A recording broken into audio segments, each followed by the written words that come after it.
আসরের নামাজের পরে জানাজার সালাত পড়া যাবে কিনা, তিনি এটা উল্লেখ করেছেন যে আসরের নামাজের পরে অন্য কোনো নামাজ পড়া যায় না, তিনি শুনেছেন। তো এখন জানাজার সালাত আদায় করা যাবে কিনা? ধন্যবাদ। আসরের সালাতের পরে জানাজার সালাত পড়তে কোনো অসুবিধা নেই। সাধারণ অন্য কোনো নফল সালাত পড়তে নিষেধ করা হয়েছে। জি, আচ্ছা আচ্ছা। দ্বিতীয় প্রশ্ন ছিল যে তিনি লিখেছেন, আমার স্বামী অন্য নারীর প্রতি আসক্ত, যদিও তিনি আমার পরিবারের বা আমার সকল ব্যয়ভার বহন করেন।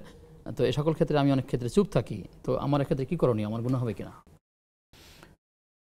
আমরা এটা অত্যন্ত দুঃখ প্রকাশ করছি এই ধরনের আচরণের কারণে। আজকে হয়তো আমাদের বোন, যেহেতু তার ব্যয়ভার বহন করেন স্বামী, এজন্য চুপ থাকেন বা নীরব থাকেন।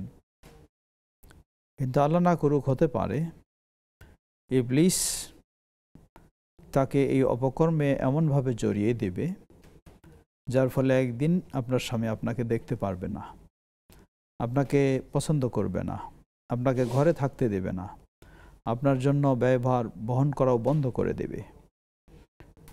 তখন আপনি অনেক বিপদে পড়বেন।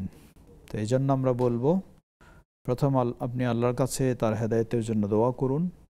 দ্বিতীয়, যত সম্ভব কৌশল করা যায়, অবলম্বন করা যায়, অভিভাবকদের সহযোগিতাও নিয়ে তাকে এই খারাপ কাজ থেকে বিরত রাখার ব্যবস্থা করুন। আল্লাহ তৌফিক দান করুন। আমিন।